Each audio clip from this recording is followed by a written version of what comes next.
Alright, you wee ballbags! Oh god, just done it. Welcome to the referendum special Crate and Crowbar podcast, aka episode 60, recorded on the 16th of September, mere days before the results come in, and we forcibly repatriate Graham to the northern wilderness, and the Tories build a 700-foot wall out of poor people just the other side of Carlisle. I'm Marsh Davis, and joining me this evening to celebrate the imperiled union by talking about PC games, we have... Putting the tart in tartan, Chris Thurston. Hi. Putting scotch in his belly, Tom Senior. Hello, always.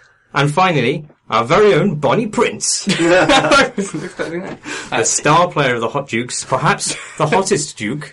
That's contested. And our special guest, Matt Cox. Hello. Welcome, Matt. Thank you. It's nice that for this referendum special, we have none of the regular Scottish members of this podcast. They've been annexed, that's it. They're gone. That's gone. Yeah, well, actually, by the time this comes out, they'll never be allowed back. Yeah, indeed. Mm-hmm. Yeah. Well, there'll be Possibly. a passport Who knows? check on the door. Or something. Anyway, I don't know. there's only one question this week, and that is, for how many billions shall we sell this podcast to Microsoft for? At least 2.5. Although I found out, actually, while arguing in the pub about this last night, because I thought, well, I was trying to figure out what was the most audacious thing that Notch could buy with his probably $1.77 billion. And I wanted to reach beyond private jet, so I went to aircraft carrier. Because that seems like, I like the idea of him on his brand new, probably disarmed aircraft carrier, just floating around the world, entering Ludum Dare game jams, and shying away from success by hiding on a floating fortress. But actually, an aircraft carrier a new one costs about $28 billion. I found out by Googling it in the pub. Blimey. So, really, he has to step up his game a bit if that's his dream. And I don't know if that is his dream. I've kind of imposed that upon him. But in the event that that was what he was going for, then he needs another 14 Minecrafts, at least, if he wants an aircraft carrier of any stature. Blimey. But with that in mind, I don't think we would sell this podcast to Microsoft for anything less than, let's say, $30 billion. Right. Just to put us comfortably, give us some contingency. In addition to simply, we want to be able to run that aircraft carrier for a while. The furnishings. Yeah. Jets. And, Imagine the acoustics. on an aircraft carrier. Yeah. Probably not great. Yeah, but fuck it. It'd be great. That's the dream, right? That's why any of us are doing this. Yeah, that is very true. It's all about the aircraft carrier. Microsoft take note. You'd need planes for the plane. Is it an aircraft carrier if you can't afford any aircraft? You can still carry them, You can. hypothetically. The thing is, we're not an era-defining PC game. We're But you're not. 4 blokes. Well, he was just one man. He was just one man, but the thing he made was more than one man. It mattered to more than one man. It mattered to many men.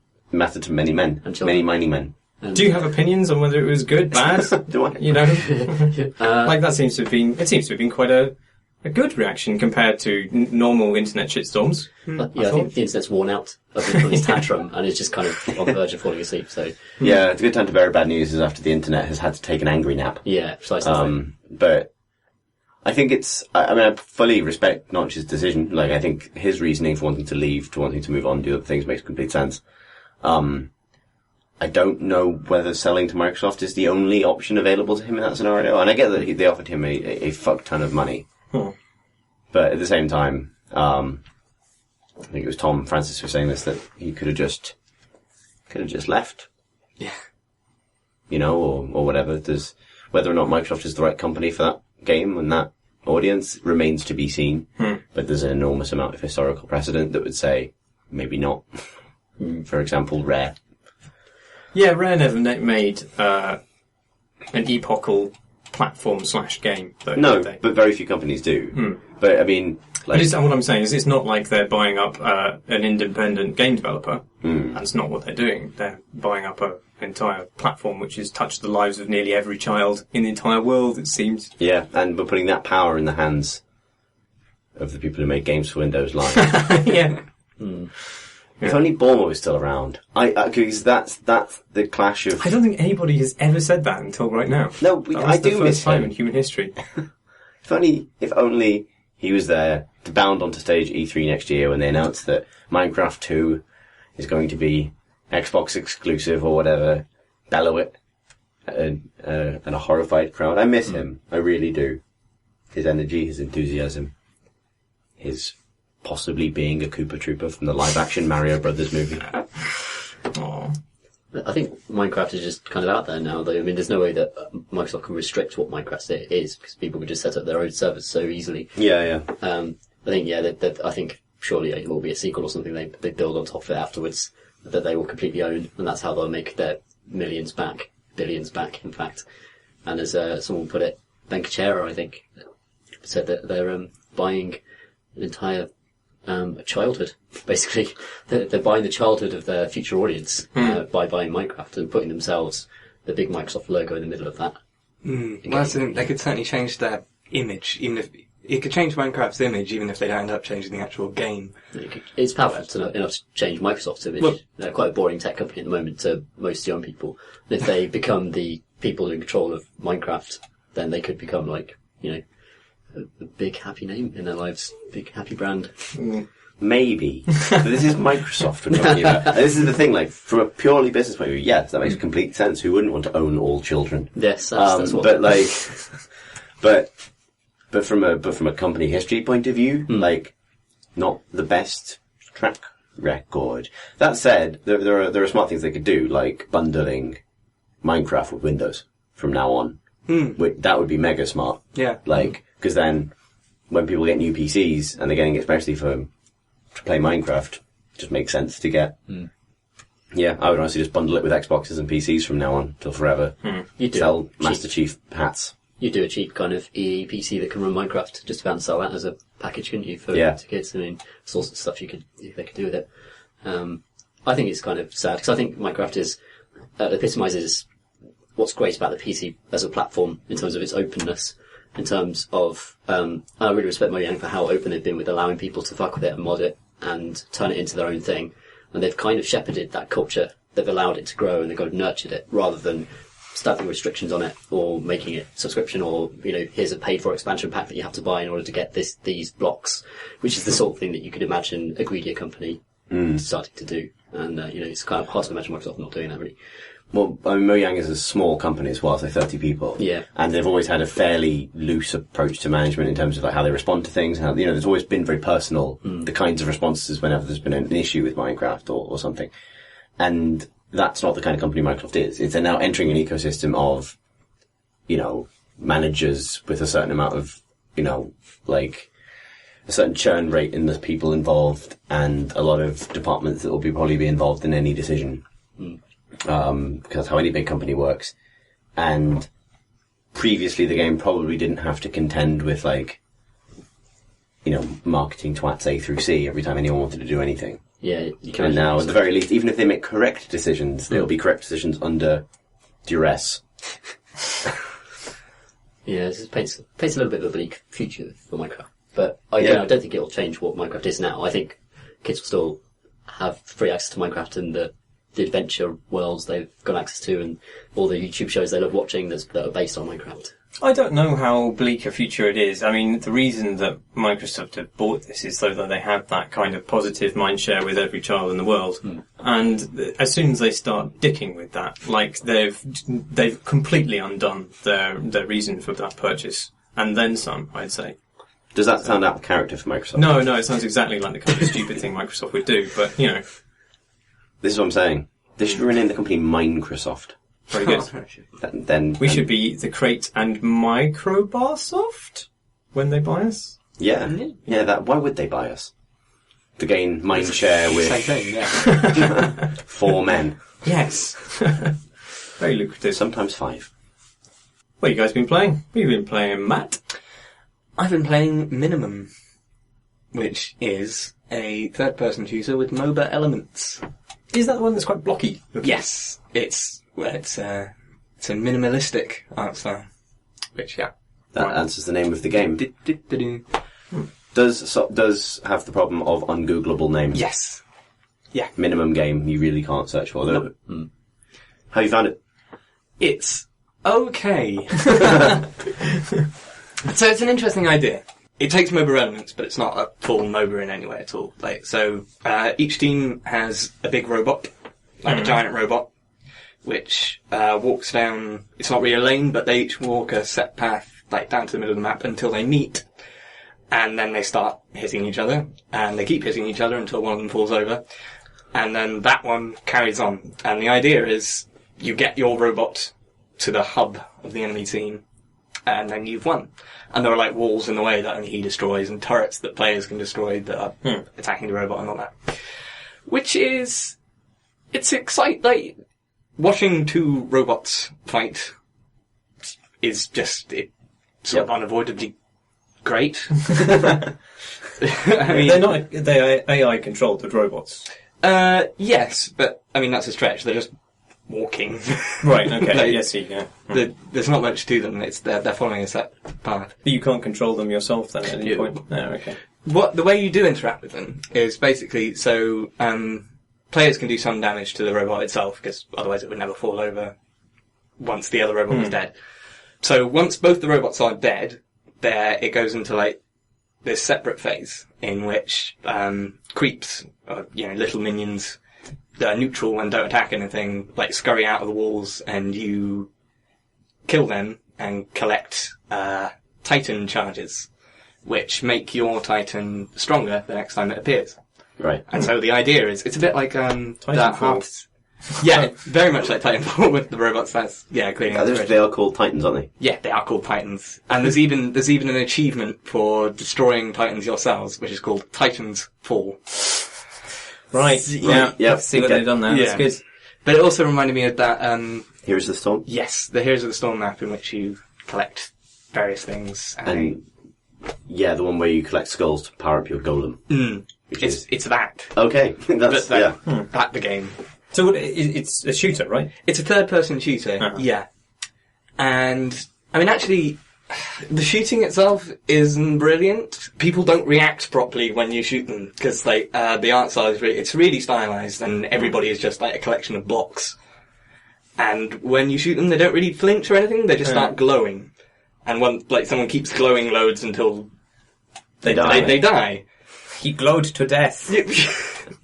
Well, yeah, which is quite. It's nice. Death. It's nice in a way because, when you're really low on health, you're this big glowing, everybody shoot me, which is quite intense. It's kind of fun. But at the same time, when there's no other reaction, it's a bit that, and it doesn't help that nearly all the weapons are lasery things, which never have as much. It needs the Team Fortress Ding thing, doesn't it? It does need the Team Fortress Ding. I have the same problem with Hawken actually, which is much prettier. Well, it's a different art style completely, but even then it was, bullet sponge robots that just don't react or spark or do anything or flinch. And if it's supposed to be a shooter at heart, that's really what you're doing moment to moment, and it's probably should sell that shit a bit better.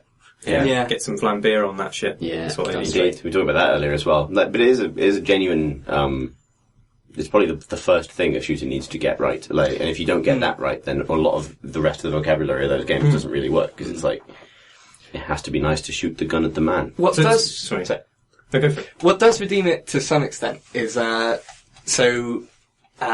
this loadout system, obviously, where you've got two weapons. And those are, basically there are laser rifles, sniper rifles, katanas, they're quite fun and different. But, what makes it interesting is that they all have, a sub-ability. On right click, a shotgun might blast you into the air loads, or make you dash forward, or one of them stuns, or something like that. Which is quite nice, because it means you can combine various different things in interesting ways. So I had a sniper rifle combined with that shotgun, which let me launch up into high places where I'd be able to snipe from and stuff like that. And there's a shotgun that makes you passively go much faster. And then you can do that and combine it with a katana to get into people's faces. I like the sound of that. That sounds good. Is it balanced? Hang on, is this out actually? It just came out. So it's not early access, it's actually a full release now. Okay. It is annoying that bits of it are still warden off, and there's loads of coming soon things on it which are annoying. Because actually the other big thing about it is its crafting thing, where so you're collecting resources over the map from mainly destroying minions, but also killing players as well. And on top of the weapon thing, you make armor for yourself each game. And most of those are stat increases and stuff, but some of them are more do more damage but take more damage yourself, stuff like that. Or do more damage from behind or when crouching and stuff. But some of them are more interesting, there's one that adds double jump. And I just built the thing that let me have double jump. double jumps. You keep that between missions? No, that's inside each game. Okay. So you start with like 10 armor points, which you put into the first upgrade of whatever you want, and then from there you collect them up. The other really key thing to it, which I'm still not sure about, is that the way weapons level up as you go as well. So in each life, your weapon starts out mediocre, like fairly rubbish, and it gets much better by collecting the things that players drop when they die. Right. But it's to the extent where, like, if you haven't killed anybody, your guns will be doing like 5 times less damage than the other person's. But I suppose it disincentivizes you from doing suicide runs. It does. I mean, on the one hand, it's an interesting, risk-reward thing. But on the other hand, it's the old, like, give the player that it can do well things that they can do even better. How's the MOBA-esque aspect of this work? Is it like... So, it is interesting, but it's not as, it doesn't mix it up as much as maybe you'd think, or maybe you'd want it to. Like, what I found is it focuses it in a really similar way to, like, capture points or the payload. It's most similar to, like, payload maps on TF2, but if the payload was a giant robot that went to fight another payload. But it's still it's functionally a mine car anyway, so yeah. That makes sense. Oh, that's a shame. That's a shame. I was thinking of downloading that because I'm sure it advertised being able to fight as giant robots in it, or in a giant mech suit or something like that. No, you are thinking of Titanfall. It's worth giving a go. Like, it's interesting enough. I just don't. Sounds like they've got possibly too much going on, actually, with the different loadouts and the crafting and no elements. It's a lot of stuff to balance. Possible. It does. I don't know if I found that because it does trickle them in quite slowly. Like, you have to earn you have to probably play about 5 matches before you earn a new weapon, which takes a reasonable length of time. And you only do that if you complete these special challenges, which are normally just something like, kill 10 people with X weapon or whatever. But infuriatingly, one time, cause that's like server side. And so when that happened and it glitched and stuff, and I completed like 2 of them in one thing, and it glitched out and my reward just wasn't there. And it's weird because the way it's balanced is that those actually get you way more than doing like other stuff does. Like, those will catapult you towards the other stuff. But what kind of happened for me was because those glitched out and all the rest were like, get 10 kills with this weapon you haven't bought yet. It seemed weirdly balanced that I would have to play like 10 times the length of time I would have done otherwise. Which is maybe an oversight. It's mega cheap, isn't it? Is it? Is it? Don't know. I could look it up. If you carry on that sentence long enough, it'll be seamless. Is it? Is it? Could it be? I think it's probably about £6. Click, Marty, click. I think it's £6. I think it's currently on sale, but it's possibly £6. If only Martin was faster at this. How much is it worth, would you say? Live fact checking. About £6. Well, they might hit it right on the money. Come on, search autocomplete. It's £3.49. And is that on sale? It is, and it's usually £6.99. Well, yes, £7. So £1 too much. That's pretty. That's pretty low asking price for. It's worth checking out for that. Yeah. Okay. Like, especially if it's going to grow, right? Yes, it does seem like it. Yeah, they're definitely going to add to it. It's annoying. I'm a bit annoyed they've taken it out of early access with all of the coming soon signs plastered over it. Right. But yeah, check it out for that. You'll get your money's worth before you run out of stuff. Christopher? Hello, Martin. What have you been playing? Well, I haven't been here for like 3 weeks, so I've played a lot of things in that time. But the thing I think I'm going to talk about, because it kind of relates to something similar, I've been replaying Wolfenstein: The New Order. Oh, yeah.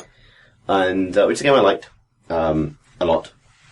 I think it's pretty great. Probably the best single-player shooter campaign this year. I don't know how much competition it has for that, really, but it's very good. But replaying it has been a kind of... It's been interesting going back and realising just like how great that game feels. Like, if we're coming from a shooter that suffers for not really like selling the impact of anything you do, Wolfenstein is basically just like... It's kind of amazing considering it's like... the Darkness was a first-person shooter, but it was a lot more about kind of powers that are explicitly going to be impactful because they are tentacles that impale people. Whereas Wolfenstein manages to give you a similar sense of, like, fucking things up in the world with the smallest guns that it has. And its guns get really, really, really big over the course of that campaign. And it's been, like, playing on the hardest setting particularly, which is supposed to be sort of very, very, very lethal. And there's, it's really well balanced so that enemies don't really take very many more hits than they do normally, but you take hardly any to take down, so it's more even footing with your enemies. And it made me appreciate just how many kind of like amazing little decisions go into the construction of just a fighting model, basically, in that game. So, you know, for the free lean is one of them, like the free kind of leaning up and down and peeking around corners is kind of essential. But it's got, and it's funny, the small things that really make a shooter, but it's got the biggest, like, difference in momentum between running and sprinting I can think of in a shooter.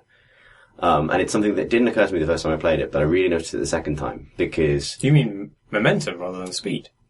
Well, speed, but the feeling being of kind of pace and sudden, like, picking up of, like momentum that allows you to barrel into people. Right. Which is kind of a hard effect to have in a shooter, because you're kind of used to running supernaturally fast in, like, almost any shooter. And you're still fast, normally, if you're running. But the sprint is just sort of extraordinarily quick. And... like, the way, I found myself using melee a lot more, like, using the knife a lot more, because if you get behind someone, you can do, like, a stealth takedown, but it also has, like, variants on that. So if you run directly at someone, and they don't see you till, like, the last minute, you still get to do, like, a front takedown, or, like, a side takedown with the knife if you're kind of time it right. And it creates this amazing feeling of choreographing moments from an action film, right? Like, the moment where the door barrels open and BJ Blazkowicz just sort of full-on punches a Nazi in the face and then stabs him in the neck. Like, it's really good at creating that cinematic sense of sort of violent action happening really abruptly then being over quickly because everything is so lethal. I don't know, like, I appreciated it the first time I played it as this kind of, like, big, bombastic, silly corridor shooter with really great presentation. But the second time I'm kind of appreciating just how good it is at maintaining that effect over time. Like, it sort of never really misses a trick in terms of feedback, which is rare, I think. Like, or even if it's just the impact on the environment of you spraying bullets around, things crumble really, really nicely. It's still a game where you gun down Nazi dogs, primarily, but it's really, really well executed, and I also interviewed Jen Mattis, who's the creative director of it, on Friday. For something else, I'm working on PC game at the moment, and that conversation was not really about that, but it spoke to their general interest in making you feel involved in the world, and given that the primary verb in FPS is shoot the gun at the man, as we were saying, it's evident how much care was spent on making that feel good, which I think is a form of artistry in games that maybe gets deprecated when you're talking about artistry in games, because it is the artistry of making a Nazi fall over in a way that's fun. Which is not like any of the high forms of art, as far as I remember. Yeah, I don't remember Front Row picking on that as a particular accolade in opera, for example. Yeah. But it is actually operatic. Like, I think that's the thing about it. And actually, to be honest, that's a particularly good word to use for its narrative, because I mean, it operates at exactly that kind of histrionic level. Yeah, that but this is well, I mean, so I've had this argument for ages that it's the same with action films that, like, this is probably the most Chris-certain thing I'm ever going to say, but action films and musicals have a shitload in common. But if you just replace fights with songs, like, they're structured in a way to kind of like... then the world would be a happier place. Yeah, indeed. But, you know, sort of, certain kinds of, like, martial arts films and things are structured in a way that you have, like, a plot, character explaining fight. Right, yeah. And, like, musicals are plot, character explaining song. Where the song, the plot maybe doesn't advance during the song, but it's basically there to go like, look at this guy for a bit. And games are similar, and yeah, it has that kind of, absurdist kind of approach to storytelling that, the opera does as well. And that was part of the nature of the conversation I had, which was interesting, which was, making a game that is deliberately discordant. Because, you know, we talk about it and we have to drink when we say it, but, you know, ludonarrative dissonance is something that is easy to pick on. It's easy to pick on, but it's also like a legit creative choice sometimes. And, one of the interesting things from that discussion was that they deliberately wanted to make a game where 1 minute you are jumping from the wing of one stricken plane to the wing of another stricken plane, then you fight a big dog, then you fight a man whose name is literally Death's Head, and then I don't know, a plane crashes into your face, and then you crash a space shuttle, and then, but it's also a game where you spend a short sequence carrying a wobbly tray of coffee. Like, it has absurd domestic elements alongside its kind of total, like, Nazis on the moon ridiculousness. Because we were talking about this in the pub, and we were both saying that that collision of different things was nonetheless effective. Yeah. In fact, absurd is possibly... it feels like it should be absurd, but actually, those two things can be consumed and compartmentalised and analysed separately and, on their own merits. I wonder if actually, going back to the opera analogy, when people say, isn't it ridiculous that Nico is meant to be this sensitive sob and then he engaged in a gun battle with, so many people. Maybe that's the same as saying, well, this guy's wife has just died and now he's singing in opera. Exactly, yeah. People are able to separate the two experiences. And I think, and this is maybe a broader point, but I do think that, like, critical approaches to shooters or violent games generally suffer for kind of arriving with a lot of kind of pre-packaged notions. Like, it feels like as that genre gets more familiar and as it becomes more and more like the genre that matters commercially to people, the willingness to actually kind of pick apart the small details of that and not just say, it's another big silly brawny shooter, gets kind of, it gets harder to find. People are still doing it. It is a big silly brawny shooter, but it's an exquisitely made. Yeah, but that has value, right? And also it can still have something to say. Maybe not something significant. Its thesis is basically that Nazis are awful and maybe you should shoot them. But there is something to that. Like, that's not very much more elaborate than the thesis of Inglourious Basterds. No, really. I think both of those games take pop cultural revenge on history. History. And I think that's quite an interesting thing to do. It is. But yeah, like that's, and I don't know, it made me, partly the craft of the game, so the thing I started talking about, the feel of it, just how like meticulously and exquisitely constructed all of its sounds and visuals are.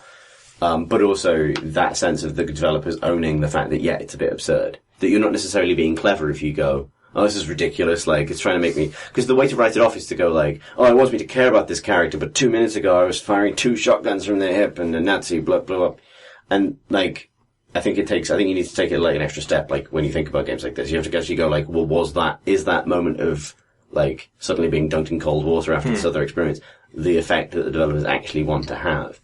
Maybe they are going for a mood rather than... When it comes to the craft of creating weapons for first-person shooters, I do worry sometimes that will be lost in our procedurally generated future of endless Destiny weapons or Borderlands weapons and that kind of thing. Whereas, in Borderlands especially, it felt like a freak accident that I'd found something that felt good, like some confluence of, dice rolls had produced a good weapon. Whereas in something like Wolfenstein, they're all fucking good weapons because they've been really carefully designed to feel satisfying in different ways. Nothing felt that good to me in Borderlands. I don't think I ever got that. That's, and I'm not going to get drawn into talking about it because we're a PC podcast, but that's the reason I don't like Borderlands and do like Destiny. Is because Destiny's guns feel good. Okay. And Borderlands is just generally known. Yeah. Do we all dislike Borderlands then?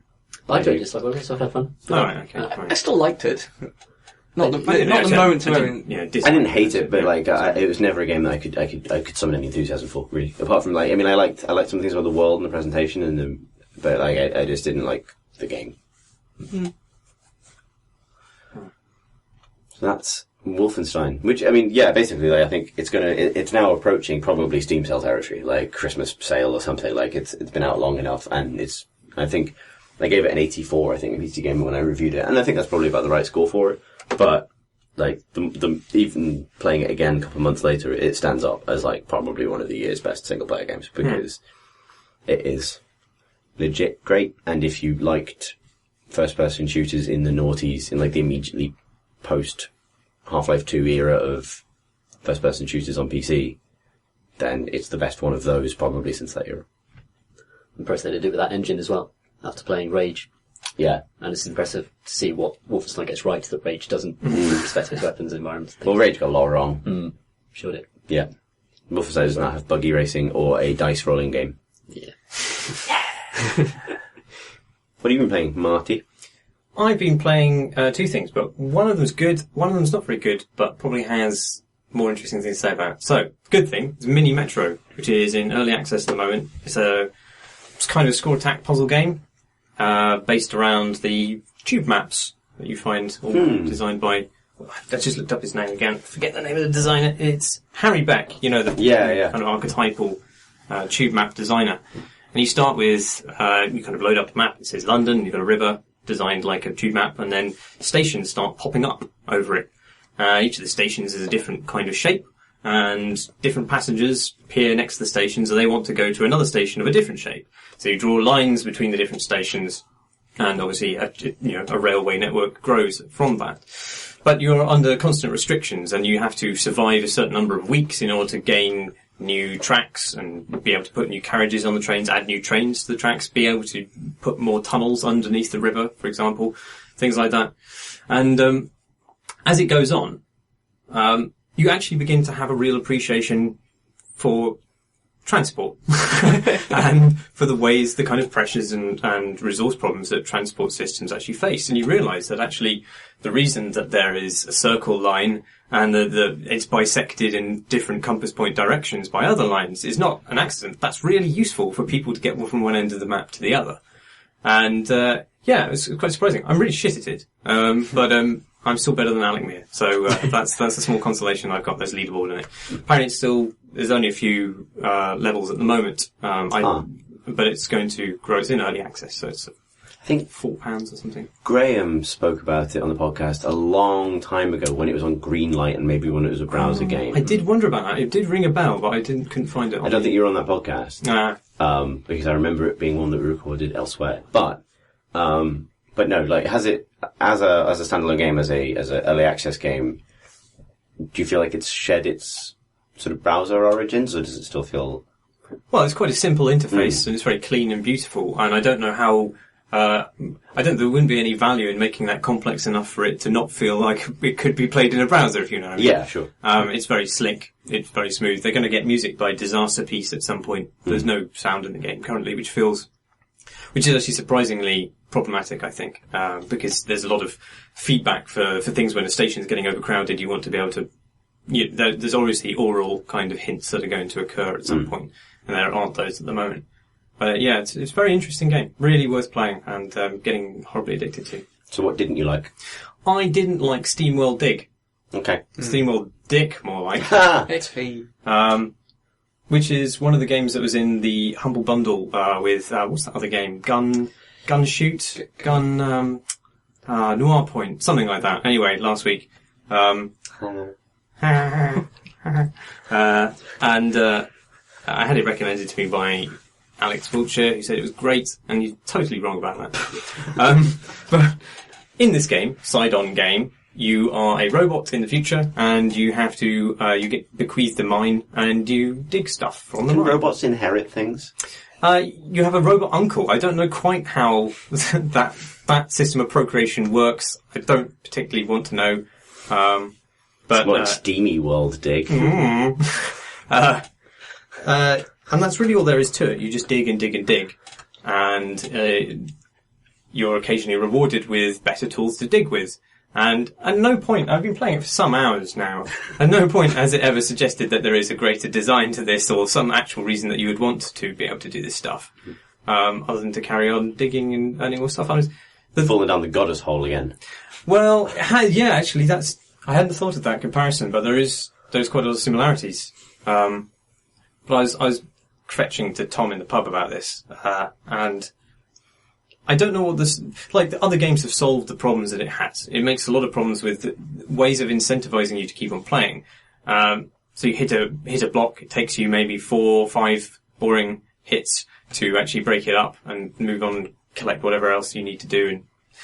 And after you've earned a certain amount of money from collecting gold and stuff in the mines, you can spend it on a pick that allows you to destroy that block in 2 hits. But then you get on to another strata of rock, which is 4 hits again with that new pick. And so it goes. You just keep on earning picks and then having that advantage taken away from you. I just don't see... Is it a metaphor? for not having enough things to do in your life? Yes. Right. Could be.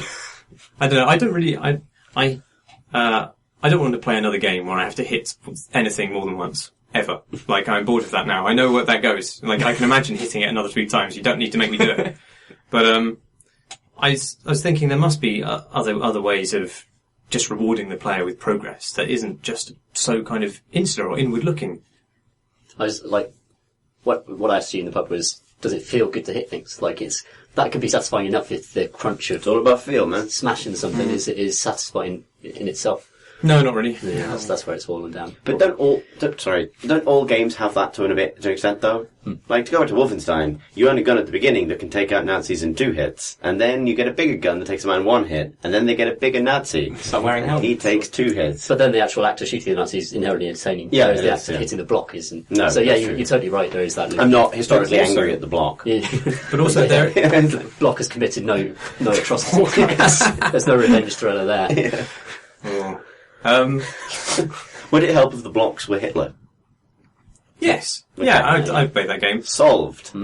But Sorry. do you think you could easily, like, what if it would take 4 hits normally, and then there was like a small bit where you targeted it, and if you hit that little bit, precision digging, it took 1. You see, yeah, well, no, you see, that could- Fortnite tried to do this. Oh, really? Where it adds critical hit points to the thing you're pointlessly smacking.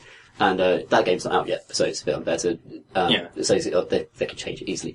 But that does not make it any more fun. In fact, it just makes it more annoying because you have to give more attention to this pointless menial task than you would otherwise. You'd be kind of doing mindlessly. Yeah. The difference is between the bigger guns, bigger Nazis analogy is that it would be the same thing if you used the same gun to kill the same Nazi and the same thing, it just continued throughout the rest of the game. And you didn't get a bigger gun, you just got a gun that did bigger numbers and the Nazis' numbers got bigger. Okay. You know, the reason that it's good to have progress in shooters is because usually there is some kind of change in the way that you're approaching problems. You know, that's why it introduces Nazis with different kind of tactical machine dogs and things at their behest. You know, It does introduce Electro-Nazis, Steam Nazis, Orange Steam Nazis, and Moon Nazis. Also, there's a huge element of interacting with space in order to get into position to not be hit, and then also get the hit. And that is, a skill game. Yeah, there's a degree of some part of your brain is functioning rather than just it's actually doing far more. Yeah. The trajectory isn't just simply it gets harder and you get better weapons. That's What if destroying every block took you into a mini game where you had to kill a Nazi? Yeah, I can see that as well. I can see. So you kill Hitler and then you get a Nazi killing minigame. Yes. For each block. Right. But all the blocks are also Hitler. Yes. Solved. Perfect. Yeah. I don't know. We either ruined or fixed that game. It seems like they've just misapprehended the appeal of playing games. That's pretty much the worst problem you can have. Didn't you say it was, wasn't it originally a mobile game of some kind or a I think it was on portable game? 3DS. It was really popular on DS, wasn't it? See, I think it really took off. I said this a while in the pub, but it sounds like something that's designed to be inherently rewarding in 5-minute bursts on a train. When you have a touchscreen. Yeah, where there's that tactile element to it as well. Whereas, when it's transported onto a PC monitor and you're sitting there, giving it all your attention, maybe that's right. Yeah, maybe you spend 5 minutes on it, you get some kind of arbitrary measure of progress which actually affects nothing in terms of the dynamic of the game, and then you feel better about your commute. Yeah. But sitting here in front of my PC, trying to enjoy it for a span of half an hour and really not, it doesn't work. No. I was wondering what else they could do with that. I mean, other games have had this digging mechanic, and there's an element of kind of exciting exploration involved, particularly in games which are procedurally generated, like Terraria and things like that. Yeah. And, that's an exciting kind of impulse in itself to explore. And this game doesn't really have that. It's just downwards. Downwards forever. I could talk about possibly pointless progression mechanics that you eventually see through and start to slowly despair over. Because in the last couple of weeks, I reviewed The Sims 4, which is, I guess, the other new thing I played. The thing about The Sims, because to briefly introduce the game and its genuine strengths, it makes a much better job of simulating The Sims and their moods and their actions at a kind of individual level, giving them internal lives in a way that they haven't had before. The design tools are better. All that stuff's great. Neighborhoods are smaller, but after a certain point I didn't mind so much. I understand that the internet minds a huge amount. But I didn't mind after 20 hours with it. It didn't register as much. But otherwise, it is the same game as The Sims 3, minus a couple of features and plus a couple of different ones. When I say it's the same game, it is still a time management game about making sure that a lot of bars are green at the right time in a Sim's life for them to get a promotion at work. That isn't very hard. Like, if you know, there's a lot of fun to be had in The Sims deliberately fucking things up and deliberately kind of torturing people or whatever. But there is also a tremendous draw to The Sims, which is actually making things nice for people. Like, I think maybe, unless you're dispositionally inclined to only derive fun from boxing people into little rooms and watching them shit themselves to death, then there is something to be said for the wish fulfillment aspect of The Sims, which is just like, I'm going to make this little guy's life brilliant. And that leads naturally to what I think most people do, which is make some sort of analog for themselves and then give themselves the life they secretly want. And it's perfect. That is the draw of the game. It is the kind of like make yourself thing. And I was talking to Andy Kelly at PC Gamer about this because he'd never played a Sims game before this one. And he started off experimenting and doing very Andy Kelly things like locking a man in a room, torturing him to death.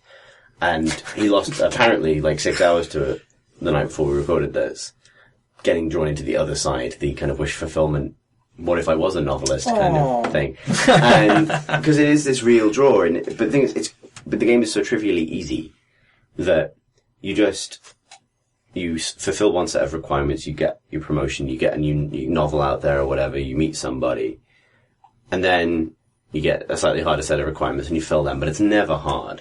So the only thing that's required of you is just to be efficient for a long time. Just sit in front of your computer and keep being efficient. And you plan little events in your head to make it meaningful. Like, you know, but on Saturday when he doesn't have work, I'm going to go to the park. I'm going to make a new friend. I'm going to do this. I'm going to do that. I'm going to have a house party. I'm going to expand my house. All the rest of this stuff.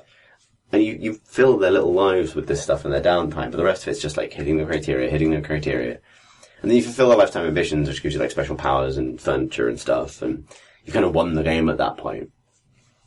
But then inexorably, without you really wanting to, they just get older.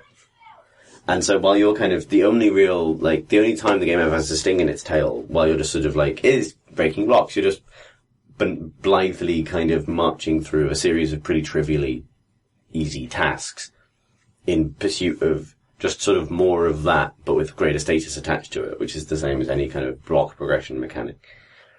The only difference is that you get to a point where your sim goes from being a young adult to being an adult. And you have to throw them a birthday party or they get depressed. And then they turn into adults. And then they get even older and you have this clock that's ever taking like 17 days till elder. And then you go grey and stooped and fat. And it's like, oh man, what have I done with my life? And then, you know, you hurriedly get married, produce offspring and have a household to sustain past you. And then the green route becomes, and no one really gives a shit that you were this great novelist or whatever, because no one in the world gives a shit about you, really, and your achievements mean nothing because they occurred in a challengeless vacuum. We're still talking about The Sims. Are we? And that was, it went to a place I didn't know it was going to go, really. But that was my experience of The Sims, and that's always been my experience of The Sims, actually. Like, meanwhile, someone plays the spoons. Why is there a child just repeatedly banging a piece of metal outside our window? Why don't you... It's the fucking cat summoning. Playing Minecraft, you little shit. What an asshole. What an asshole. But the thing is, Marsh, much as in The Sims, that person is going to get inexorably older and die. Yay! Well, small consolations, I suppose. Yeah, but anyway, the reason I brought up mortality was because there is something nonetheless really satisfying about just sort of like tapping those blocks for a day, just like watching the little guy's life get better. And there's no game satisfaction to be gleaned from it, to the extent that if you try and like game The Sims, like creating perfect houses or like exploiting game mechanics to give you loads of money without cheating or all that stuff, you feel like you've kind of broken the spell a bit, right? It's not really for that. It is for kind of like just happily rolling around in like a late capitalist Californian fantasy land that you don't really need to ever question. Like the Truman Show, but if you never left. The thing I really like about The Sims, I think, is the way it airbrushes reality. Yeah. And just kind of the things it chooses to exclude, completely like homelessness and Yeah. Illness. Illness, yeah. That's Illness doesn't exist. Like, Yeah. people can get, like, temporarily, like, feel a bit poorly, but it's like a negative mood. Like, they can get a negative mood if they eat bad food. And you might mouse over and this is, like, feeling a bit queasy and whatever. But it doesn't manifest in, like, long-term illness does not occur in that world. Can you become a doctor? No. Oh. It's not one of the jobs. No, okay, it doesn't exist then. Yeah, so, it doesn't exist. Doctors don't exist, so illness doesn't exist. Like, the things it excludes are kind of... becomes quite an interesting shrink-wrapped vision of reality, and it's an interesting artifact because of that. Yeah. Steps of wivesy. Yeah. Booze doesn't exist either. Oh, really? And I think it's because they're probably territories they couldn't sell it to kids in if it had drinking in it. Okay. So, even though learning to be a bartender is a skill, and nightclubs are in there, like, none of the drinks are named in a way that implies alcohol content or presented in a way that implies alcohol content, and people can't get drunk. Like, I've always liked The Sims, and I've always, like, I like its creative potential, I love its tools, like, I like that little fantasy you get to live out in it, and I even like going through the motions of playing it. Even if I don't necessarily see a huge value in them from a game design point of view. But it is also a bit like the person you knew at uni or whatever who had like a perfectly squeaky clean, wholesome, has every answer outlook on life, who you secretly want to see hammered. I don't know if that's just me, but that does that urge to Ruin somebody's life? break something beautiful. Jesus. That's probably the wrong way of putting it. It's so squeaky clean and so kind of wholesome that you want to mess it up, right? Like, you can dress up your characters as punks or whatever, but they can't go and smoke weed out the back and hate their parents, right? They can't hate their parents for more than 5 minutes because it's not allowed. I just wish it was. I love that The Sims exists, but I wish it was like a genre populated by more than one game. Really, I want to see lots of different outlooks on existence, modern existence. There used to be more sim games of that kind, didn't there? I remember when like Creatures was on the scene right at the beginning of the time. There seemed to be a spate of those kind of games, and now it seems not to be something that's explored. Yeah, there was a crappy kind of naughty Sims, which wasn't The Sims, but it was quite a different developer that kind of was about getting drunk and doing drugs and stuff. That said, though, actually, with that in mind, there are moments of like charm and character in the new Sims, and it all comes through the emotional stuff. So, like, woohoo, The Sims euphemism for banging, is no longer a kind of binary happy thing that happens to Sims.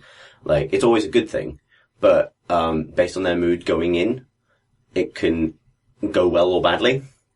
And so you can get like an amazing moodlet. Like, if you send like a flirty Sim to bed with an energized Sim, with the emotional state they're in, they can have spectacular woohoo, and they both feel amazing for like a day afterwards. But if you send like a really, really tired Sim to bed with a depressed Sim, they can have really, really bad woohoo and just both be embarrassed afterwards and not want to talk to each other. And like, those little moments of like, someone with a bit of life experience. This is what I mean when I say, like, I want to break their beautiful world. Like, someone with a bit of life experience kind of went in and sort of, like, painted over that bit and made it so that... And the animations are different for actually what happens in the bed, and the sounds are different based on how it's going. If they're talking more, it's generally gone a lot worse, which... I'd love to see them put that on the back of the box, like, woohoo of shame added to the apparently they removed it, but apparently woohoo's going to be a skill. Oh, really? It's going to be something you can be better or worse at. But they just changed it to having like not random outcomes, but like outcomes based on other criteria. Like, so if everyone's happy and rested and feeling energized, then it goes well, and if they're not, then it doesn't. But I do just like, but I like that insight into the designer's mind, right? What do you do, sir? I'm a master of woohoo. Amazing how people probably would try and argue that. Yeah.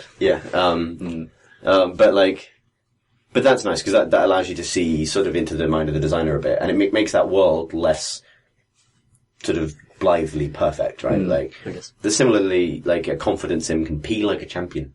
Enjoyed that one. Angry Sims can angrily poo. It's kind of dark that you can see little cracks into the world there, isn't it? Like, is it? And it's almost, it feels like, I don't know, it feels like, sometimes, at its best, I think it feels like the jokes for adults that are left in Pixar movies. You know what I mean? When there's like a little winky nod to something, because... Everything's shit, really. Yeah. Just for all you grown-ups out there. Sometimes, even good things are terrible.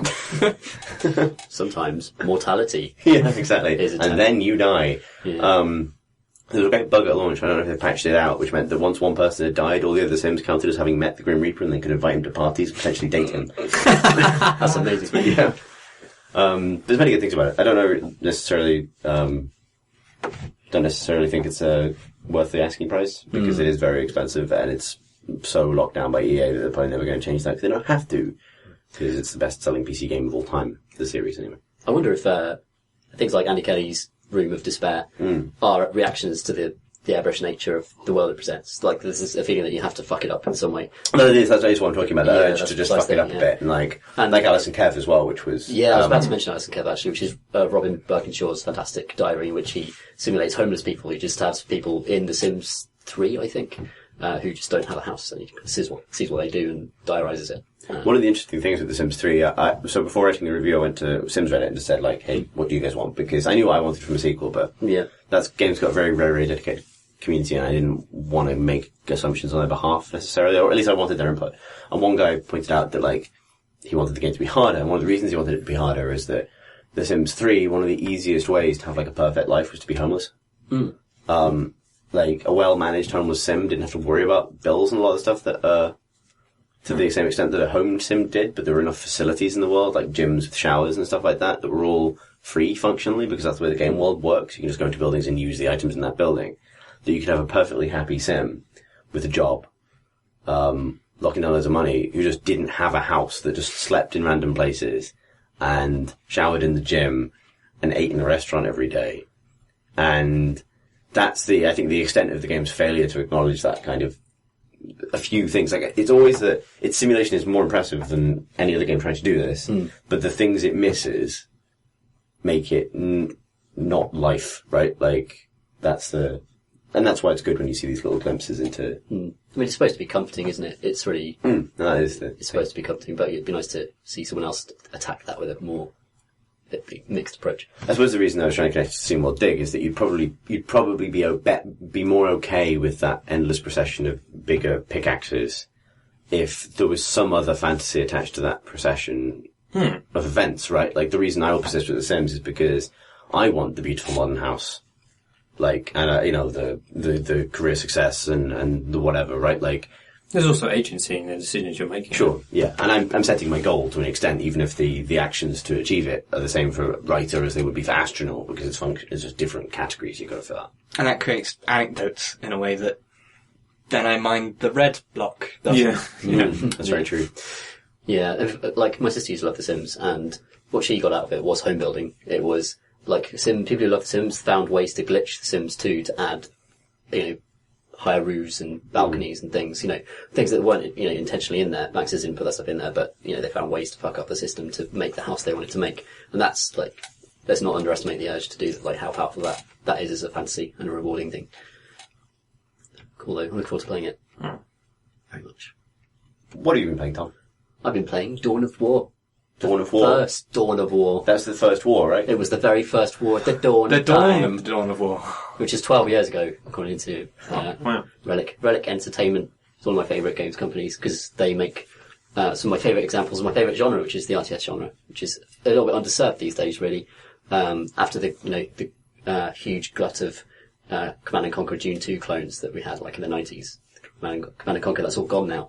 But Relic is still around, they're still making Company of the Heroes 2, and I just wanted to kind of celebrate their first games and what they did for the genre and why they were so fantastic and why they're still worth revisiting today. And the first one is Homeworld, which is an RTS set entirely in space, which you control a mothership, which I think is trying to find its way home, yeah. Which is a world. Which is a world. And you can see how that whole came together. Homeworld is extremely difficult. It's one of the most difficult RTSs you can try to learn, because it actually genuinely happens in 3D space. And the leap from 2D sprites to 3D space, truly, in a strategic way, is like, the mental leap that requires of you to position things is extraordinary. And that makes it extremely difficult. And it's got a very complex resource management system on top of that. The real genius of Homeworld is that the traditional Dune 2 model says you build bases, you mine spice, and then the bases make little things that do the war for you. Homeworld says the base is your war machine. The base is the mothership, which is this extraordinary precious thing that can never be destroyed. It's like the last vestige of your culture. And at the same time, it's your greatest defensive weapon. And this philosophically informs everything that Relic have done with the RTS since, by putting things that you would normally defend in the most danger. So the mothership is this vast, beautiful kind of boomerang, space boomerang, that it moves extremely ponderous speeds, but can create extraordinarily beautiful frigates. And it's one of the most beautiful games I've ever played. I have to say Homeworld, because it's just it's lovely. If you love space and nebulae and frigates and drive engines that boomerangs, leave massive trails through space, it's absolutely stunning. It also models combat like a series of different scales within itself. So the frigates can launch fighters, which are like swarms of bees that will kind of like buzz around enemy craft. And that's one scale. It's the microcraft, the individuals piloting those things are represented. Then it's these, the battles between the frigates themselves. Then there's the motherships and the vast ships you're fighting as well. Like, there's war happening in 3 dimensions on these 3 levels. And it's just a fantastic strategy game, real-time strategy game. It's demanding as fuck, but, both beautiful, serene. It's got, adagio for strings playing in the background. So you're kind of going about your war business. So the 3 dimensions, I mean, that makes it good. I mean, maybe it doesn't compare, but I remember somebody was talking about planetary annihilation. I've forgotten who it was. And they were saying that, the thing with planetary annihilation is you're fighting on a planet and it's not just a map, it's like, a sphere, sphere. I was saying that myself, actually. Yeah. The difference is that actually Homeworld, the problem with planetary annihilation is that you don't have a back. There's no cliff behind you from which you can't be attacked. So you could be fucked from any angle, basically. Whereas in Homeworld, there are edges to the map, and you're coming from a position like where the battle lines will probably be, even if they're in 3 dimensions. Okay. You're not going to be suddenly attacked from behind in a way that you probably can't handle, and you're not being asked to build huge walls around yourself because your base is the mobile thing. That your base is a thing that is moving into the combat, and you're kind of managing all the time. And this kind of continue with the Dawn of War, which is Warhammer 40,000 game. Which is more traditional top-down isometric RTS.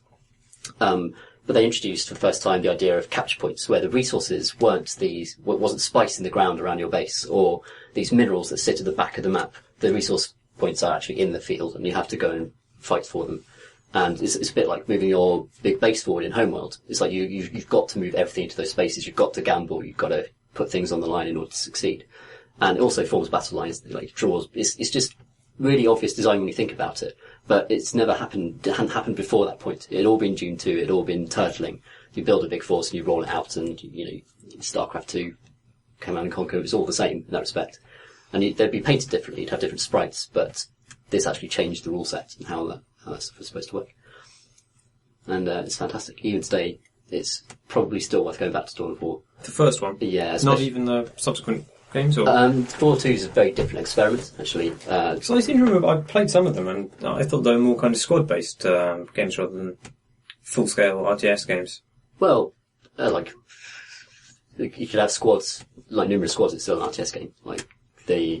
Just because you're not commanding individuals. In fact, it's good that you're not commanding individuals. What that allows for is, it allows you to chunk them in your mind and have control of a larger army by making these squads individual elements in your mind that you're controlling. That was basically what it was for. It's because they had the Warhammer IP, they wanted to realise the scale of that on, old technology now. Like, what they did with it was very impressive for the time, and the way they allowed you to do that tactically was to make it about squads, about individual orders for groups of people, which was really effective.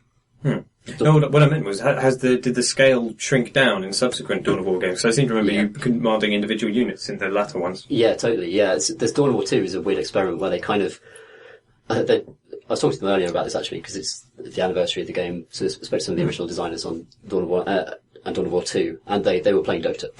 Part of it was they were playing Dota, like the original Dota, the Warcraft 3 mod, and looking at because that's an RTS really, from the way that Relic would look at it.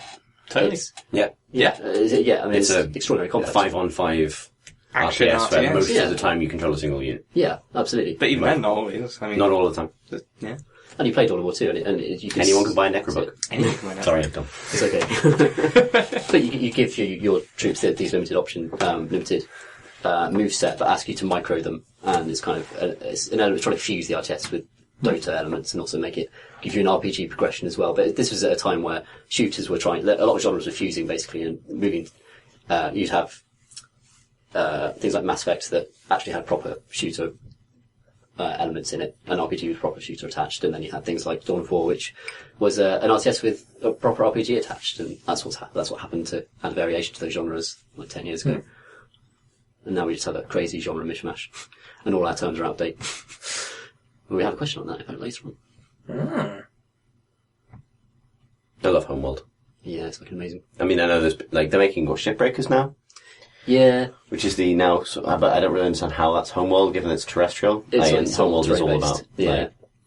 However, Homeworld was also about beautiful space things, and it is possible for that game to be about beautiful space things. Yeah, that's true. Which is part of the deal. I dearly love to see a modern Homeworld, like with the modern engine. Like, it looks astonishing even now, but like the stuff they could do with a scaling engine would be extraordinary. The nice thing about that game, and you touched on it, but I think another effect of what you're talking about having your base be this thing that rolls forward into battle with you, is it creates, in addition to the 3 dimensions and the 3 levels of combat, it creates natural phases in battle as well, where other RTS games have that, but sometimes like the most exciting attack in a game is like the first one, where like, you know, the person's great big rush strap bashes into your defenses and you either repel it or you don't, and that determines a lot of the rest of what happens. The great thing about Homeworld is, because ultimately, like, in a multiplayer skirmish, for example, it's going to be 2 of these motherships, maybe from different factions, rolling towards each other very slowly, with the faster frigates and other ships going out in front of it. Like, you have those skirmishes, but then eventually at some point the motherships themselves come into play, and that always basically means that the climax of the match is going to happen towards the end, which is not always the case in other kinds of other kinds of strategy game. No, it's not. You can't take that for granted at all. In fact, it's like, I mean, it's narratively satisfying, even if the strategic level is also enhanced by it in a different way. Yeah, in fact, there's an amazing mod for Homeworld or Homeworld 2.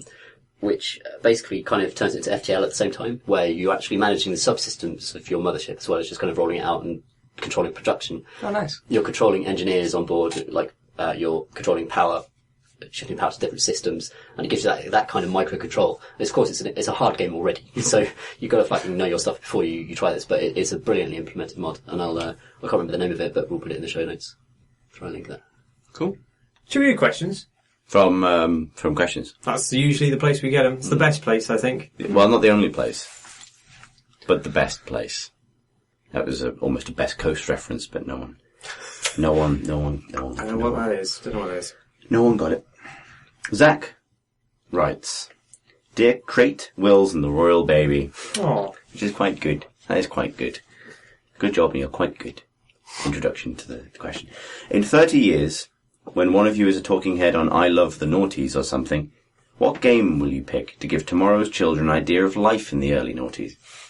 Now remember, Stuart McConey doesn't just go, oh yeah, pogo sticks, they were wicked. He ties pogo sticks into the political, cultural and economic climate of the time. Does that make sense? Cheers, Zach. I assume does that make sense is not his question. But indeed, the... Yes, your question is grammatically correct. Next one. But the rest of that. Now, saying so, answering this requires, in the way that he wants, requires a certain foreknowledge of the future. Does it? Well, yeah, because, you know, for example, my answer could be like, well, you'd say, remember Call of Duty? Before the advent of total global war made any such form of entertainment inappropriate. No one really wanted to relive the dark times of, you know, when everyone was sliding off bridges and falling out of cars and helicopters crashed all the time and... you know, your one buddy was like grabbing your hand as you was pulling you back up over the bridge, but then later in the game he died. Like when that starts happening en masse in real life, that you're not going to be able to enjoy that kind of entertainment anymore. It's too close to the bone. It's too soon. I don't know. Maybe I would point to. I don't want to just say Dota. I'm not going to just say Dota. Point to something like StarCraft as a game about clicking on little dudes that ushered in a whole new sport. I picked GTA 4, probably. I think that's, it has some political motivations. I think it's a piece of its time. It reflects a lot of the kind of political angst, of the period in which it existed. It also exhibits lots of the flaws of the medium, a lot of the kind of flaws of a nascent medium. And it showcases, technology that broke ground and ushered in, different genres and, you know, propel games forward. I think it's kind of a significant game in lots of ways. Are you saying that GTA, the property, is to the noughties what the pogo stick was to the 1970s? Yes, that's exactly right. A one-to-one match, perfectly. It's about the same kind of level of threat to the youth, I suppose. Although pogo sticks are actually genuinely more likely to break something. It's a hard question, really, because most games are completely allergic to commenting on reality in any way, especially politically. So it's like very few games will really comment on the times. Dota. Music would. But yeah, GTA 4 is a good example, I think.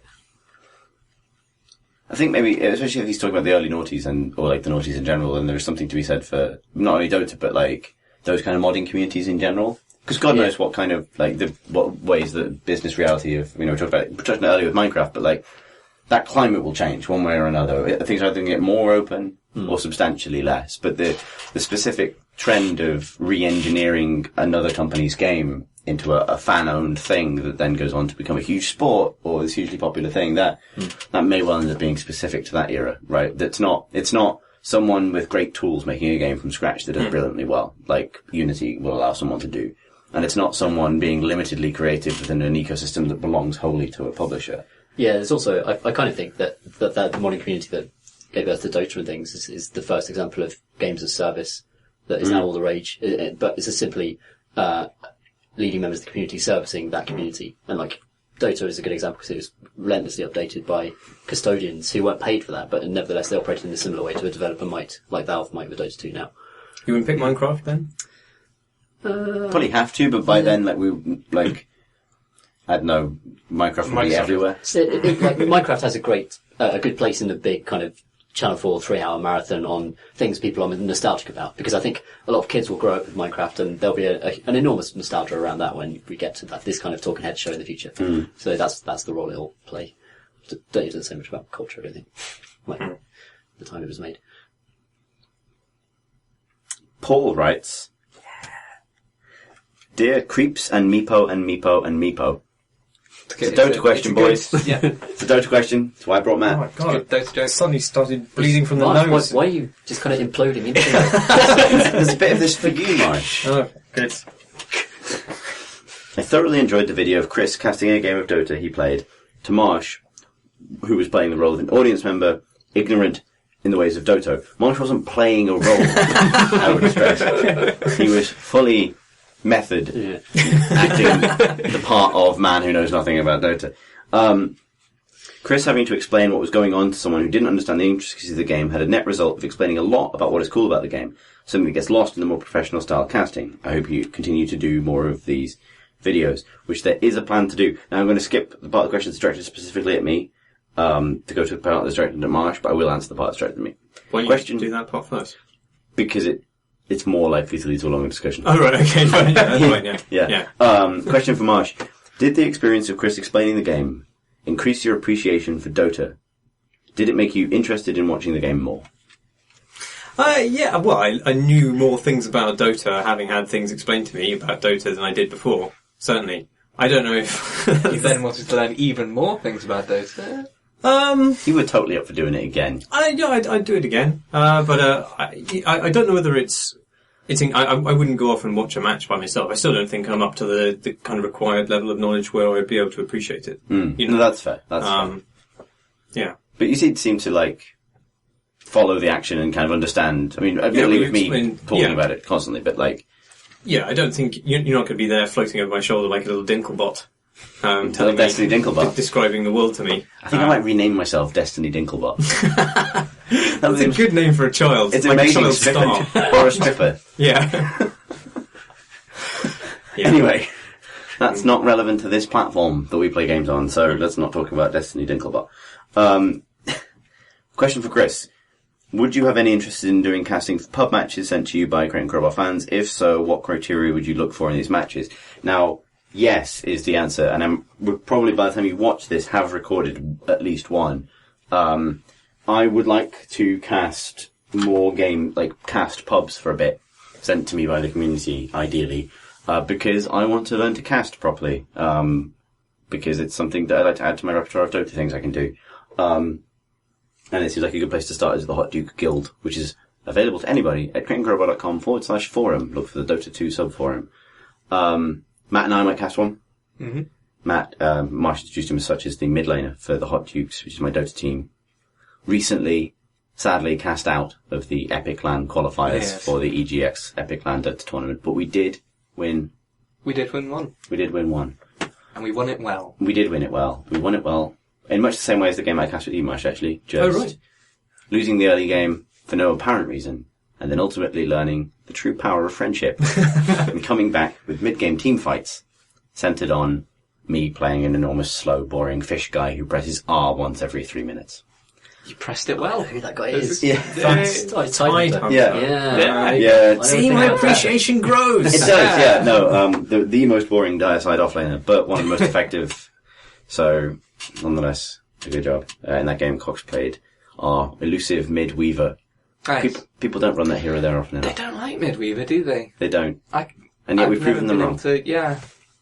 No, I've been flamed in pubs for Midweaver, and I've never really understood it, because he's great. He is great. He is a tiny little bug man who can turn back time in much the same way as Cher.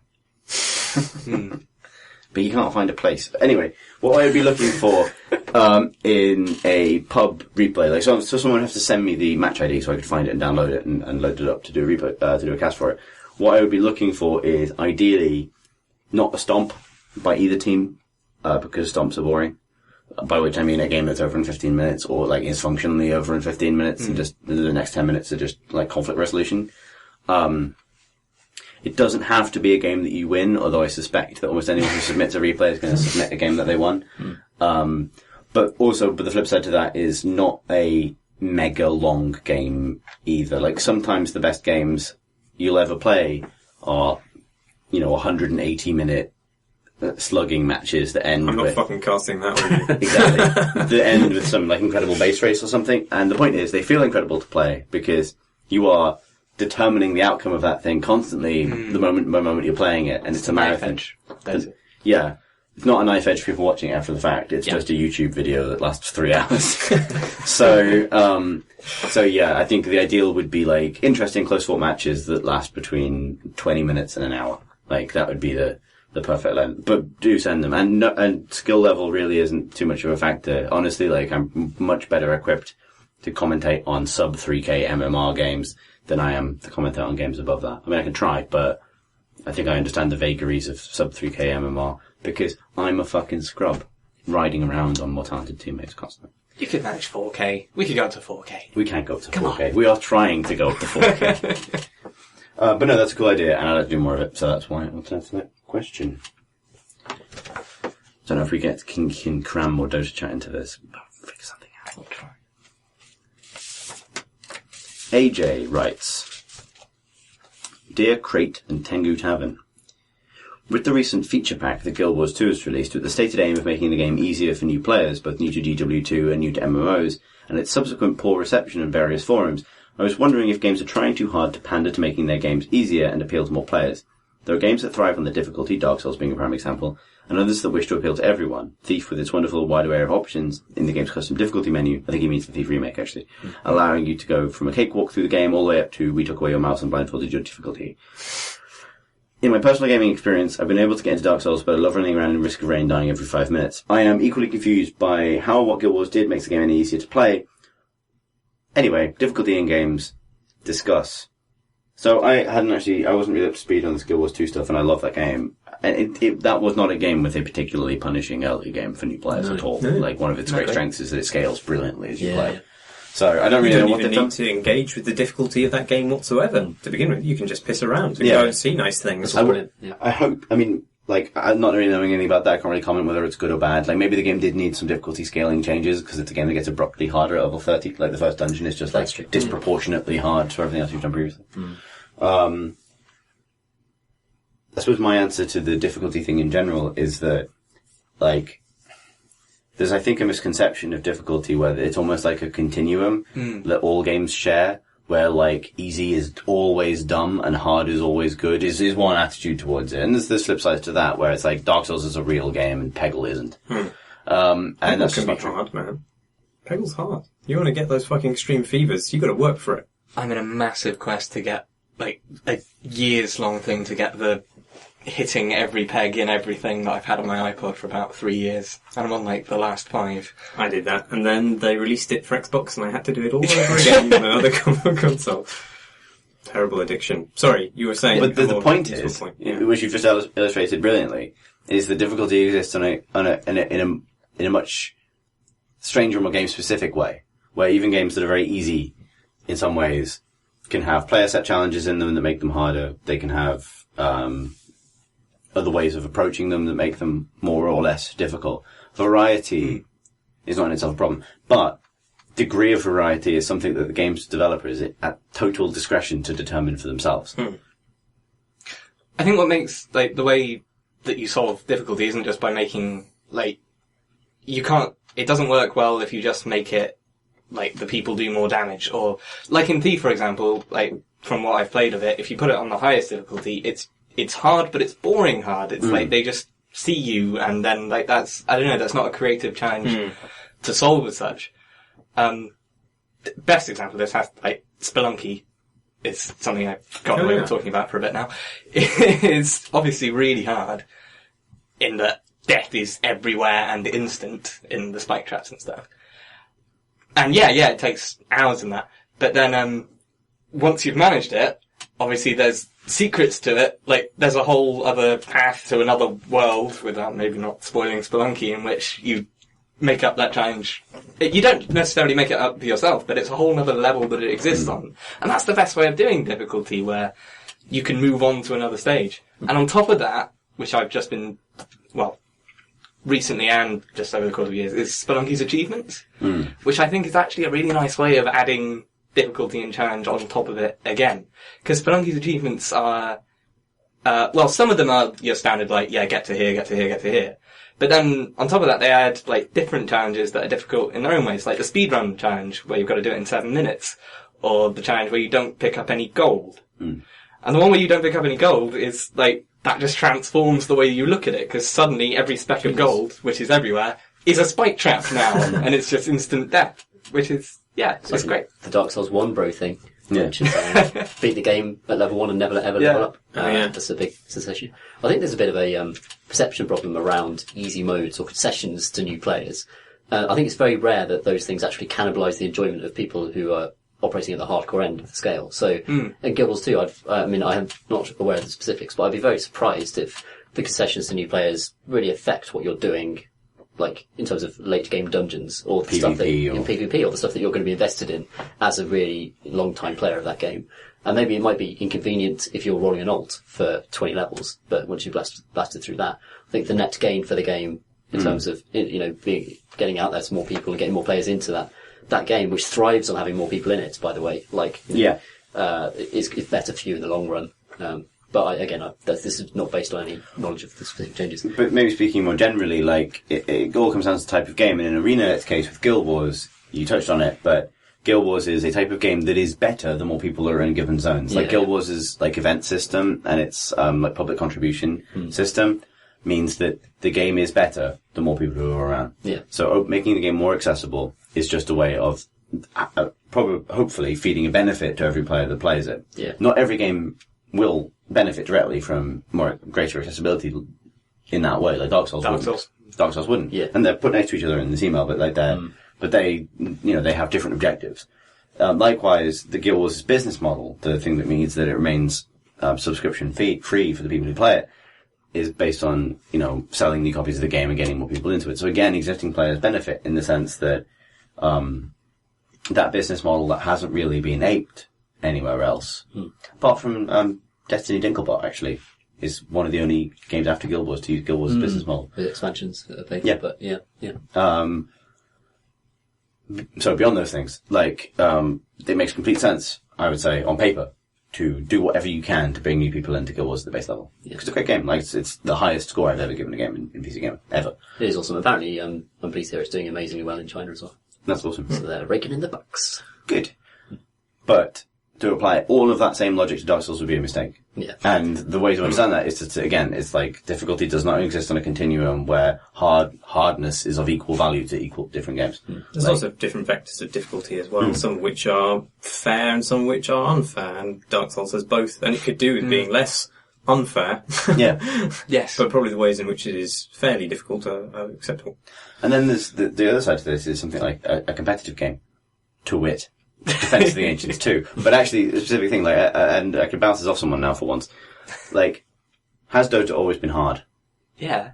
And it's been hard since you were shit at it, and it's still hard now that you're good at it. Yeah. And that is because matchmaking functions to a certain degree of accuracy, and, it's a competitive game that does a good job of matching you with new, more complicated things to learn. So when you start, when simply using your abilities correctly seems like the most complicated thing in the world, simply getting your head around 100 plus different guys seems like an impossible thing to do. And now you can sit there and it's like, we could just talk for hours, which we won't, just about all of those heroes, because it's all in muscle memory. All of that stuff is... Sorry, yeah, what you're saying really. It's just that it's on top of that, the heroes on top of that, the items on top of that, the endless little manipulation of creeps that you can do in the map to your advantage. There's always something else. And so the game is hard, right? Game is hard is actually a line in the communication wheel in Dota 2. It's one of the things you can slot in if you want to simply express why something might have just gone wrong. Just game is hard. Hard game. Game is hard. I immediately regret my decision. Exactly. And but that comes from the fact that game is never easy, right? A good competitive game will have that, and yet you would want Valve to do everything they possibly could to make Dota more accessible at the bottom level, because again, it's a game that directly benefits people coming in. And that doesn't mean making changes to the core concept of the game. In Dota, that means better tutorials, it means better community stuff, it means whatever. But still, accessibility is purely a good thing in that, because it's a game that is never not difficult. It is impossible to master. It's like that guy who beat Dark Souls 1 using a Rock Band controller had continued to find difficulties levels for himself after most of the normal ones. But you can probably fairly say now that if you put a controller in his hands, Dark Souls is no longer hard for him. Right? He's beaten it with a Rock Band controller. Probably not that hard anymore. Whereas you ask Dendi, Dota is hard. What if there were two people learning how to play Dark Souls on a Guitar Hero controller and they duelled and faced off? That would keep it. That's what he needs. Yeah, that's why he needs the competition. Yeah, the last enemy is always other people. March at this point looks like the end of Indiana Jones and the Ark of the Covenant, where the guy's face just melts and kind of his flesh streams off. Actually, the Dota talk has been fairly bearable. So yeah, interestingly, I think Matt is the first person to speak on the Crowbar who is both really good at Dota and really good at Spelunky. Which means that he's sort of the natural scion of the two warring halves of this podcast. We can reconcile the ancient rivalry between let's talk about Dota for an entire episode and talk about Spelunky for an entire episode in him, which is great. No pressure. Harry writes, Dear Crate and Crowbar, what features does a game need to be defined as an RPG, and what is the difference between having RPG elements and being a full RPG? Welcome to Semantigeddon. Sorry, I added that. More broadly, what features are essential for any genre? Does a wizard 'em up require wizards? When is a game a roguelike, and when is it a rogue-like? Cheers, Harry. Weirdly, when I was reading this question, something occurred to me. It's that RPG is no longer really synonymous with a role-playing game at all. I think they're two terms of progression mechanics. Well, I don't know if it's progression mechanics even. I think RPG summons a certain kind of stat-based set of mechanics. That's what it suggests to you when you say it's got RPG mechanics. It's what you're thinking of. You're thinking you've got a character sheet. They're probably numbers that tick up. They're probably elements that you customize.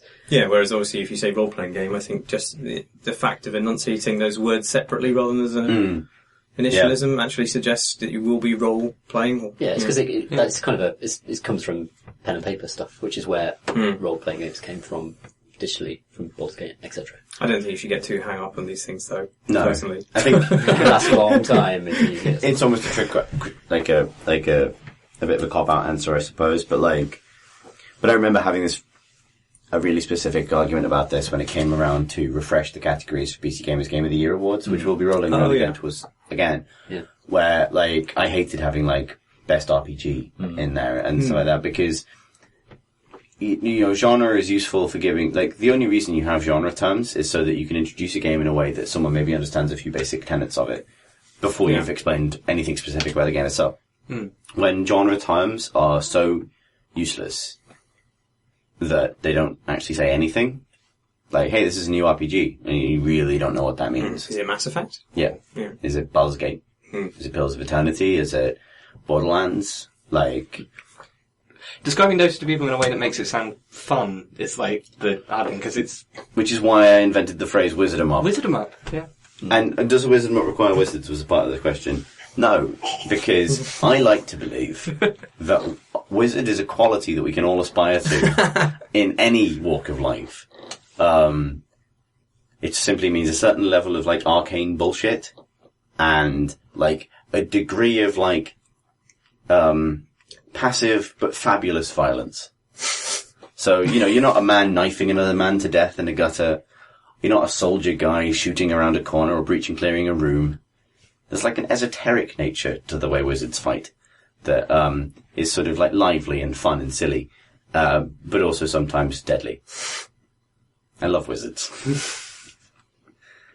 Anyway, but yeah, no, but you're right. That was why there was a necessity to make a phrase that reflected the tone of the genre itself, right? Like, it's not that the existing language wasn't understood. It's just the existing language didn't reflect something of the world. But that is like the reason also that the phrase is that self-consciously silly is because also maybe it is ultimately a pointless argument. There are games like what the fuck is Watch Dogs?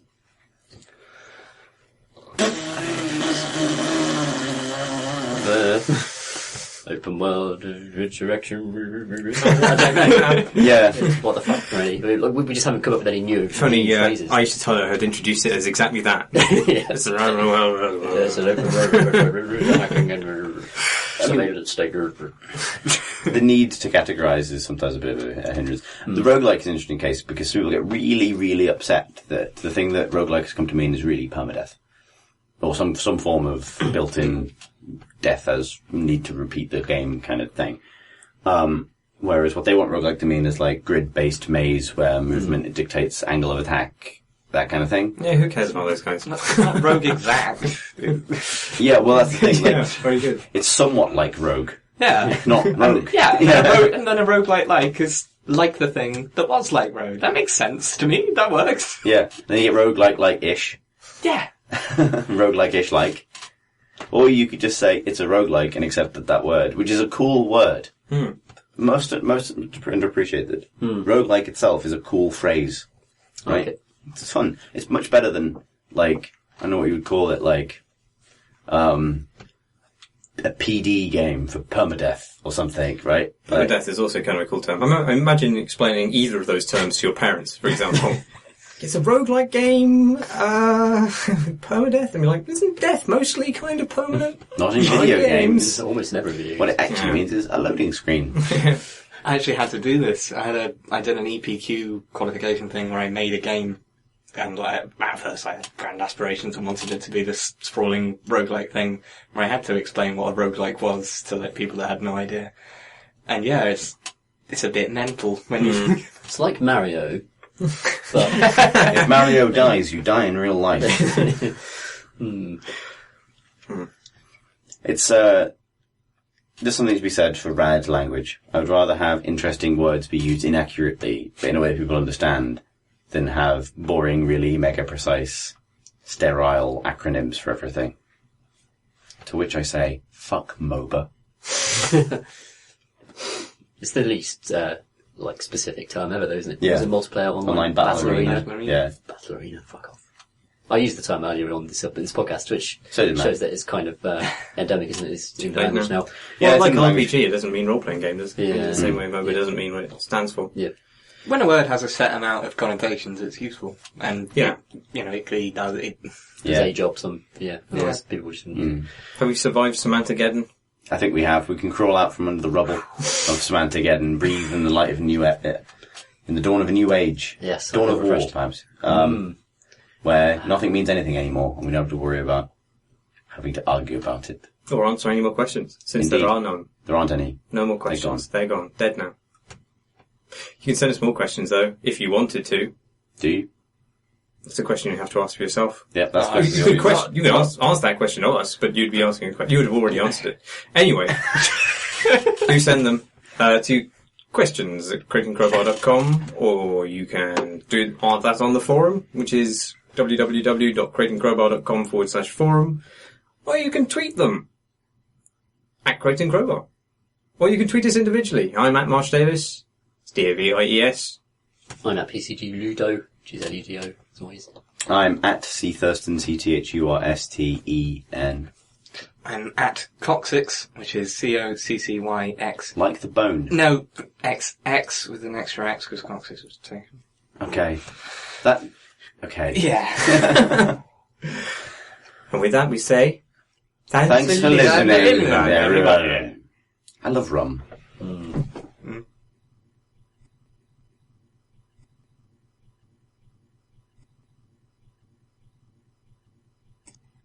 Pardon and a boozing and a pardon away. Oh, she blushes.